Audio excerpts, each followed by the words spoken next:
Dans cette vidéo, je partage les résultats d'une longue expérience où j'ai peint des portraits avec ma main droite, non dominante. Au départ, ce n'était qu'une idée, une idée intéressante pour du contenu, mais ensuite c'est devenu quelque chose de plus grand. Parce que j'ai acquis de nouvelles choses, tout d'abord une nouvelle expérience, de nouveaux effets dans le portrait. Et, en conséquence, dans cette vidéo, je voudrais en parler plus en détail. Pour commencer, probablement la chose la plus importante que j'ai comprise jusqu'à présent. Quand tu pinces avec ta main non dominante, beaucoup de schémas que nous avons dans la tête se brisent. Vous savez, il y a ce truc, j'observe souvent les élèves, il est toujours plus difficile de s'observer soi-même, c'est toujours plus facile d'observer quelqu'un de l'extérieur. Et on voit que les gens font souvent les mêmes erreurs personnelles. Il y en a qui font souvent un visage plus allongé, d'autres font les yeux plus, disons, larges, ou le nez plus long, et ainsi de suite. Donc on a certains schémas de perception qui sont apparus d'eux-mêmes chez nous, et on les reproduit ensuite dans nos portraits, nos tableaux, et ainsi de suite. Et ces schémas, idéalement, il faut progressivement les extraire afin de voir les choses telles qu'elles sont, de manière plus fidèle pour que vous voyez exactement ce qui est là, afin de transmettre le véritable caractère, et non pas pour transmettre un certain schéma que vous avez dans la tête. Voilà. Et quand j'ai commencé à peindre de la main droite, à part un certain inconfort, oui, c'est-à-dire que lorsque je peins de la main droite, ma main gauche continue de se crisper par manque d'habitude. C'est-à-dire que peut-être que le cerveau n'y est pas habitué. En dehors de cela, j'ai réalisé que je fais beaucoup de choses différemment. Tout d'abord, ma main gauche est déjà tellement rodée. Vous savez, comme selon un modèle, comme selon certaines... Eh bien déjà, selon des règles établies, je ne réfléchis déjà plus à la façon de faire les yeux, comment faire les détails, comment faire ceci, cela, comment mélanger les couleurs. En travaillant de la main droite, tout est reparti de zéro. J'ai alors ressenti et transmis cela différemment sur la toile. Et en plus, comme vous pouvez le voir, là, à mi-vidéo, je n'avais même pas envie de faire des détails. C'est-à-dire que je voulais vraiment transmettre les détails à travers de grandes tâches. Même de la main gauche, je vais dans les détails, je précise. Ça devient un peu mécanique, en quelque sorte. Souvent, quand je fais des portraits de la main gauche, je cherche à réaliser un portrait plus libre et abstrait. Abstrait, c'est-à-dire que la ressemblance du caractère et des émotions demeure, mais ses limites, ses lignes nettes, ses restrictions précises de la forme disparaissent. Finalement, avec la main droite, ce n'était pas nécessaire. Avec la main gauche, je cassais souvent cette forme exprès. C'est-à-dire que je brisais les limites, j'estompais le portrait pour obtenir une certaine absence d'artificialité. Et quand j'ai commencé à le faire de la main droite, j'ai compris que je n'avais même pas besoin de faire de cassure spéciale de la forme, parce qu'en général, tout cela est créé à partir de tâches grossières et brisées. C'était très intéressant. À ce stade, maintenant, après avoir déjà peint, je pense, 5 portraits peut-être de la main droite, j'ai compris que, surtout après avoir peint un portrait d'après nature de la main droite, j'ai compris que ça vaut quand même la peine d'ajouter certains accents de la main gauche. Et maintenant, une idée m'est venue, peut-être même comme ça. Par exemple, dans ce portrait, à mon avis, il est tout à fait abouti et je n'ai pas envie d'ajouter des détails avec la main gauche. Et cela s'est produit parce que la photo est assez contrastée, claire, avec de grandes formes, c'est-à-dire de grandes lèvres, de grands yeux ouverts. M, c'est-à-dire qu'avec de plus grandes taches, on peut transmettre le caractère même, l'ambiance elle-même. Voilà pourquoi ici, j'ai tout fait de la main droite. Mais il y a des portraits, comme celui que j'ai récemment peint d'après nature. Ils sont assez, eh bien, il y a des petits détails assez importants, des détails caractéristiques qui peuvent souligner le caractère, l'émotion. Je pense que la main gauche est quand même nécessaire pour aider. En général, à ce sujet, je vais expérimenter, je vais continuer à essayer ces choses. Mais l'expérience avec la main droite, pour moi, c'est vraiment une super découverte, parce que c'est comme si j'avais élargi ma gamme technique. Et cela m'a même donné envie d'apprendre à ma main gauche à travailler comme la droite. C'est-à-dire être plus libre, ne pas s'accrocher strictement à la forme, à la direction du coup de pinceau, et cela donne un résultat plus pictural et intéressant. Ma vidéo dure environ 15 minutes, mais ici je n'ai pas du tout coupé le travail lui-même, j'ai simplement enlevé les moments où je mélangeais les couleurs. Le travail lui-même n'est pas du tout accéléré, comme vous pouvez le voir. Donc le processus est assez rapide et en même temps très vivant, ce qui permet d'obtenir une certaine ressemblance. En général, Pour conclure cette discussion sur cette expérience, oui, je voudrais même vous conseiller d'essayer de le faire vous-même. Et ne vous attachez pas, lorsque vous peignez ce portrait, oui, avec votre main non dominante, à obtenir une ressemblance parfaite, une précision extrême, et ainsi de suite. Profitez simplement de cette créativité libre, de ce petit inconfort à peindre avec l'autre main. Vous savez, mais c'est comme moi, je travaillais, comme si, je ne sais pas, je prenais un bâton dans la main, et il y a un certain plaisir là-dedans, une sorte de vraie peinture.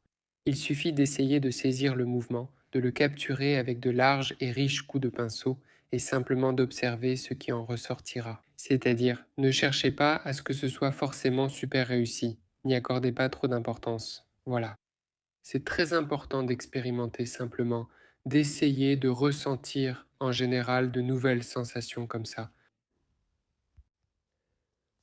Un autre point important qui s'entraîne ici automatiquement, c'est-à-dire que j'ai une sorte de principe d'un point de vue technique pour que le portrait soit de bonne qualité, réussi. Le plus important, en fait, ce sont nos relations tonales. Et cela signifie qu'il vaut mieux travailler le plus longtemps possible avec les volumes, les grandes masses, les taches, les transitions tonales, plutôt qu'avec les détails. C'est-à-dire que pour moi, vous savez, c'était une sorte de principe pendant le travail. Je repousse au maximum le moment d'entrer dans les détails. Je repousse au maximum jusqu'à ce que les très grandes masses commencent vraiment à donner de la ressemblance, de la justesse, etc. C'est-à-dire sans modifier les détails. Et voilà, avec la main droite ici, à cause du fait que tout est très déchiré et grossier, il n'y a pas d'autre moyen de faire. C'est-à-dire que de toute façon, je travaille plus avec la couleur, plus avec les taches, les transitions, les nuances, la complexification de la couleur. La couleur était aussi bien plus dure à mélanger que d'habitude. Avec la main gauche, je le fais presque automatiquement. C'est aussi pour ça qu'il y a cette recherche de la tache, cette recherche de la couleur le plus longtemps possible sur la toile. Et ça aussi, encore une fois, ça porte ses fruits, c'est-à-dire que je peins en grande masse, mais la difficulté au niveau des couleurs est assez élevée. C'est pour ça que ça donne un tel effet. M, peut-être qu'une personne qui ne peint pas pourrait penser que c'est simple, non? Faire un portrait avec par grande masse plutôt que de le rendre super réaliste et détaillé. En réalité, ceux qui ont déjà peint, ceux qui font des portraits, je pense qu'ils comprennent que le réalisme super précis, en fait, c'est plus facile à faire quand on lisse tout, qu'on étale et qu'on estompe, plutôt que de travailler en grandes touches. Il faut aussi garder caractère, ressemblance et précision. Et il me semble que c'est, en principe, une sorte de maîtrise suprême, comme par exemple chez Répine. Quand tu regardes un tableau de près, et là c'est juste un chaos de grands coups de pinceau, énormes, faits avec un pinceau immense et beaucoup de peinture, mais quand tu t'éloignes du tableau, tu vois juste un hyper-réalisme absolu, de loin. C'est justement ça, une telle précision dans la tonalité, une telle exactitude dans l'emplacement du coup de pinceau. En réalité, c'est ce que j'aspire aussi. Répine est donc mon favori. Je commence d'ailleurs à lire un livre. Écoutez. Lointain, proche. D'ailleurs, il écrivait très bien. Il ne peint pas seulement des tableaux, il écrit aussi des textes et des récits, où il parle de lui-même. Je vous conseille, pendant votre temps libre, d'écouter quelque chose d'intéressant. Il n'y a pas seulement l'essentiel, pas seulement sa vie, mais il raconte aussi un certain quotidien de cette époque, du 19e siècle. C'est vraiment très intéressant. Alors, en passant un peu au portrait, en quittant la philosophie pour l'instant, comme vous pouvez le voir, à ce stade, je commence déjà à placer les accents, à poser les rehauts de lumière. Les rehauts de lumière sont également très importants. Il ne faut pas trop éclaircir, c'est une erreur que je faisais souvent. J'établissais bien les rapports de tonalité, tout était beau, harmonieux. Puis, en ajoutant les rehauts de lumière, je mettais trop de blanc, et le portrait commençait tout simplement à se déformer. C'est-à-dire qu'il devient un peu artificiel à cause de l'apparition de trop de zones claires.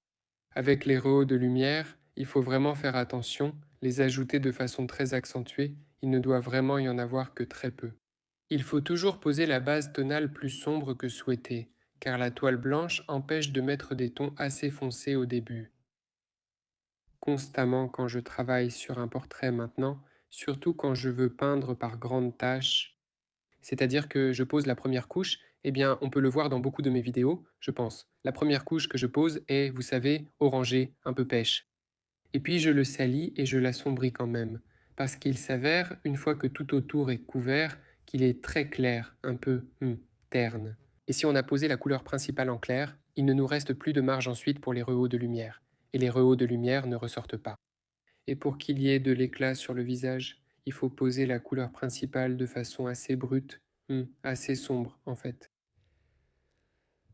Alors, bon, en général, regardez, sur le portrait, quand je peignais ça, en général, je commençais déjà petit à petit, à ce stade, à m'enliser un peu. Je ne savais même plus quoi ajouter, comme s'il était déjà fini pour moi.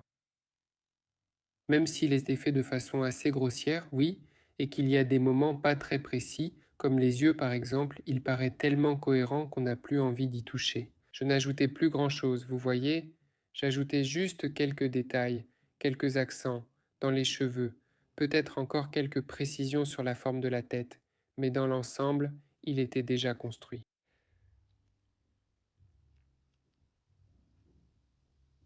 Eh bien, je ferai sûrement une vidéo un jour, bien sûr, sur la palette. Parce que beaucoup de gens demandent. En réalité, travailler avec la palette, c'est juste une question de pratique. Il faut juste oser mélanger, regarder ce que ça donne, et chaque nouvelle couleur va rester dans votre mémoire, et à chaque fois vous le ferez avec plus d'audace, plus de facilité, c'est simplement une compétence pratique. Beaucoup recherchent une solution miracle. Je vais maintenant vous révéler le secret du mélange des couleurs. En fait, il n'y a pas de secret. Vous prenez simplement et essayez de trouver la bonne couleur. Au début, ça prend du temps, c'est difficile de trouver la bonne teinte. Au début, ce n'est pas très précis, mais à chaque fois, vous devenez de plus en plus précis, c'est-à-dire M. Pour moi, maintenant, c'est automatique.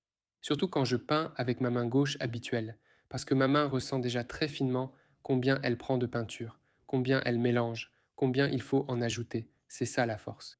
Avec la main droite, je travaille encore parce que je ne prends pas la peinture avec le pinceau aussi précisément qu'avec la gauche. Ça ne marche pas toujours du premier coup comme il faut, mais en général tout cela c'est une question de compétence. Il suffit juste de s'entraîner davantage, de le faire plus souvent. En fait, avec les années, je deviendrai...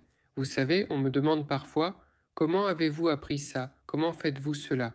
Comment en êtes-vous arrivé là? Et pratiquement à chaque fois, je dis la même chose, c'est juste de la pratique, beaucoup de pratique. Ça paraît ennuyeux, pas intéressant et long, mais en réalité, c'est le facteur principal. Eh bien, le développement de la compétence, c'est simplement en faire beaucoup. Et à chaque fois, il faut naturellement tendre vers la vérité pour le faire de la manière la plus authentique et précise possible.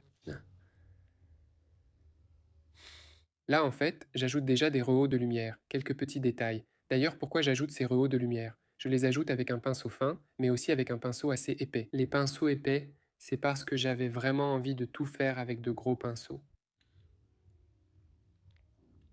Si vous avez des suggestions sur le contenu que vous aimeriez voir sur ma chaîne, qu'est-ce qui, selon vous, serait vraiment utile à regarder? De ma part, oui, jusqu'à maintenant.